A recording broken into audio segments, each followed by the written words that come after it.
Hello friend, তোমার সবাই কেমন আছো? আশা করি খুব ভালো আছে, আমিও খুব ভালো আছি। তো দেখো, আজকে হচ্ছে রথের দিন 16ই জুলাই। তো আজকে ছিল আমার ডেলিভারি ডেট।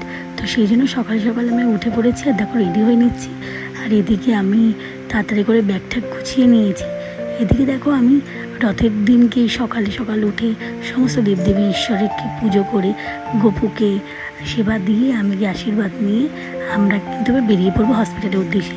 তো যে ঘুমাচ্ছিলো তাই ওকে ডিস্টার্ব করেনি, আর ওকে এরকমই আদর করছিলাম। ওকে ছেড়ে যেতে মনটা খুব খারাপ করছিল, কিন্তু তবুও যেতে হবে। এখানে আমাদের বাড়ির সামনে দুর্গা মন্দিরে আমি প্রণাম করে গাড়িতে উঠে পড়েছি, কারণ অলরেডি আমাদের 6টা থেকে 6:30টার মধ্যে অ্যাডমিট হওয়ার কথা ছিল হসপিটালে গিয়ে। তো সেখানে অলরেডি 6:45 বাজে। তো সেই জন্য তাড়াহুড়ো করে আমরা বেরিয়ে পড়েছি। আর দেখো, রাস্তায় কিন্তু সকালে দেখো আজকে বৃষ্টি হয়েছিল। তো তোমাদের রথের দিন কেমন কেটেছে চলো জানাবে। ভিডিওটা ভালো লাগলে অবশ্যই লাইক করে দিও। টাটা।